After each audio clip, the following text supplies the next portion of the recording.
wake up. Captain, drop a super chat now. Morning run go dumb, funniest in town. If you ain't sub yet, sit your ass down. If you ain't sub yet, sit your ass down. Hey, runner, grab your coffee. All right, game 4 going down tonight, 8:30 p.m. Eastern Time kickoff, and it's going down in a major way, as I heard Rick Ross say when he did a promo. I was like, he watched TMR. He watched TMR. Okay, that's what I'm talking about. But he really does. What you think though about what's your prediction on this game? We had our predictions last game, and I told you, in my opinion, I said I think the Spurs going to win 2 out of the next 3. And Knicks in 6. What's your thoughts, Unc? I don't remember you saying that, but I'm not going to debate it. As we stated last time before this game, that this was a must-win game for the San Antonio Spurs. Yes, and when I say I made the point, I'm not saying that you disagree. I made the point that if you believe you can come back and win this series after having lost 2 at home, if you really believe that, you have to do it the first game. Like, it starts with the first game. You could not afford to be down 3-0 and now you got to convince yourself you can win 4 in a row. You got at some point to take the first one down, and they did that. Yep. Now, here's where Chico, no matter what, it's still not over because you're dealing with aliens. This is the Monstars out there playing. Like, we haven't seen anything like this, whether it's the alien big body Brunson or the alien Wemby. These things can go either way. But I will say this, it's now flipped. This is a must win tonight for New York. Must win for New York. Because if this thing gets 2-2 and you got to go back to San Antonio, you're going to really be looking at 3-2. Like, they finna run off 3 in a row on your ass. And the only way to stop that is to stop it tonight. And you still got to go back to San Antonio, right? You still have to do that.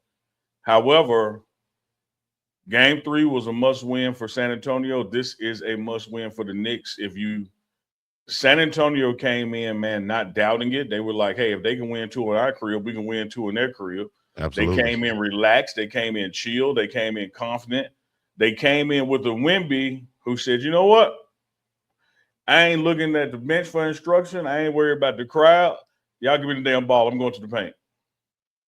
And a Wemby that goes to the paint more than he shoots threes or jumpers, you're going to have a problem. Yeah. Get him in by the basket, man. Let's work him there. Like, take it back to the old school when you put the tallest player closest to the basket and just let him work. Who's going to guard him? You know, you and I were texting each other that we probably watched, hours apart geographically, time zones too. We probably watched the first quarter together texting, and we were just saying just that, like, hey, like, all you got to do is stand right there and just throw it to him and don't bring the ball down. And he's either going to the line or making it or and one. Like, it really is, it's simple. But what I loved about it was his determination to get to the basket. Like, he was fighting to get to the basket. If he was able to get his rest, keep his energy up, there's no way he saw how productive that effort was, and he doesn't do the same thing this game. Because whereas they know they go back to San Antonio, man, it's much better going back 2-2 than it is going back 3-1. Yeah. But it is more of a must-win for the Knicks from a momentum standpoint and a belief standpoint, because the vibe is now just different, ain't it, Chico? Well, the vibe is different, but it hasn't gotten away from the Knicks yet. This game can still be a celebration for New York Knicks fans. To go up 3-1 in this series, still have the confidence. You can go to San Antonio. We could take that loss. You can pencil that in, but then you'll be able to come back to New York. Now the pressure will be on once again to perform in New York and get that win, just like it was on in game 3. So New York is putting themselves in a tough position, but at the same time, you're not in behind the 8 ball so much right now. But it is a pressure situation tonight. You must find a way to come out here and win. If not, like you said, man, it's a 3-game series then, dog.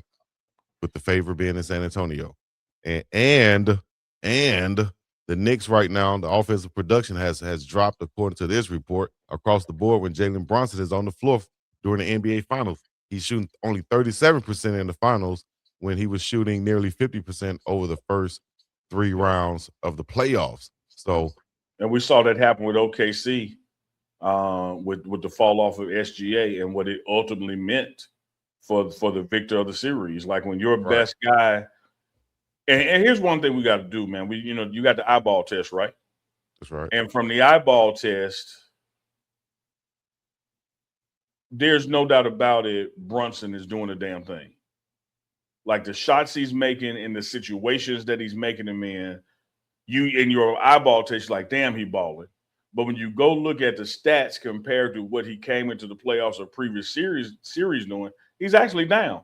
It was the same thing with SGA. It's like SGA balled in that Western Conference Finals. But then when you looked at the actual numbers and percentages, like, oh, man, he way off. Mm-hmm. And you got to have your best player playing at his best, and that's why the Spurs won Game 3. Wemby was at his best, absolutely was at his best, and he is right now. I keep on saying it, the best player in the NBA. And what it looked like on Game 3 in that particular game, the Spurs were the better team. They had a better team. Man, that damn Castle, man, like come on, dog. Too tough. Too tough. Come on, dog. The Spurs or the Knicks, should I say, they have to get their offensive rhythm back because they were just relying on Jalen Brunson too much dribbling on the night. Their offensive, I guess, cohesion over there. They used to be, dribbling and going to the basket, then dishing it out. If that shot's not there, they would pass the ball around until they get a great shot rather than a good shot. And that's what made the Knicks dangerous to me. They playing like with the ball on the string, and you don't know who's going to take the shot, as opposed to just allowing Brunson to dribble, to try to shake it. And he's just using so much energy just to get a shot off. Energy and clock and taking rhythm from other players. Right. I'll say this, Chico, I know we're going to get back into it before we close the show. So this is not to give a full prediction right now as we cross 16 minutes on the air. I will say this. What's going to be key, one of the keys for the Knicks' victory tonight, should they have a victory, is they've got to maximize their offensive production when Wemby sits. If they, I don't care if the Spurs are up when Wemby sits or the Spurs are down when Wemby sits. He's going to sit 2 times a game for a 4 to 6 minute stretch. Mm-hmm. If you can't add to your lead or get the lead back, then you're in trouble. Yeah.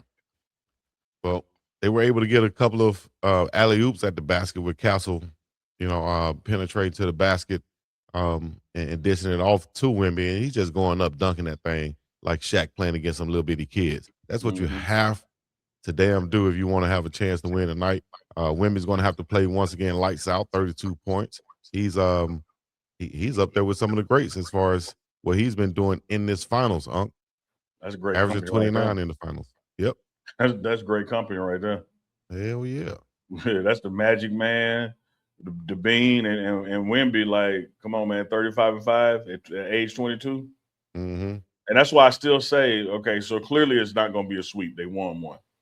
Yeah. But when I talk about people like, oh, people on the Wemby bandwagon too soon, man, they the ones need to pump their brakes, because here's the deal. And I'll say it on this show because we probably got somebody watching today that didn't watch last time. We always growing. The most dominant player I've ever seen with my eyeballs, not highlights in black and white, not what my daddy told me, my eyeballs. The most dominant player I've ever seen in the NBA is Shaquille O'Neal. Mm-hmm. When it was time to not be stopped, nobody could stop him. And he got swept his first NBA Finals by the Houston Rockets. And the guy that was guarding him was averaging like 32 for the series for those 4 games. Yeah. So no matter what happens in this series, and I'm not talking about the Spurs as a whole, because I'm not going to sit here and say that Wemby going to be a Spur his entire career. Like, that's not the NBA that we live in anymore. And I'm also not going to say that just because you're young, you automatically going back. Look what happened to the original OKC team with Westbrook, Harden, and KD. Mm-hmm. But I will say this, no matter what happens in this series, win or lose, Wemby fitting to Wemby as long as Wemby can walk. I hope so. I hope he don't go backwards or anything like that. I hope he continues to keep his foot on the gas because it's a historic performance so far, and Yes. he's right there, to get an NBA championship at age 22. Yeah, I was texting my kids, man. I text group watching the game, family text group, mom in there too, and I was, of course, people got what they like, don't like. I said, look, man, take who you pulling for out of it, and just realize what you're witnessing. I said, the only person reading this text and seeing Wilt Chamberlain play is y'all grandmama. Like what y'all, go for the Knicks. I don't care who you're a fan of, but don't allow yourself to miss what you're seeing. Yeah. Because 10, 20, 30, 40 years from now, you're going to be like, man, I remember that finals when Wemby was 22 and he dropped 29. Like you were seeing something special, dog. Yes, indeed. Hell yeah. Pulling up for three, going to the basket, blocking shots, affecting shots, altering shots. It's been amazing to watch. We'll see what happens tonight, but the Knicks will have to play as a team. We don't need Brunson. I don't think he should be taking 30 shots a ball game, 28 shots. I think that's a bit too high. So let me tell you something, man. Here come a shot across the MJ bow. I can't celebrate a mofo scoring 30 and they took 30 shots. See? I can't. Chico, I can't celebrate you scoring 30 and you shot the ball 30 damn times. Right. What we doing? What are we doing? Like then Brunson in games 1 through 3 of the NBA Finals, 13 assists, 13 turnovers, 81 points, 82 shots. Come on, dog. Can somebody else get some fingerprints on this ball? Tell you. That's all. That's one of those things where in high school, if you did that in high school or something, man, you'll get kicked out the game. You dribbling the ball too much. You got to pass. I had a high school coach that said, man, you dribble the ball more than 4 times without passing that bit, you coming out the game.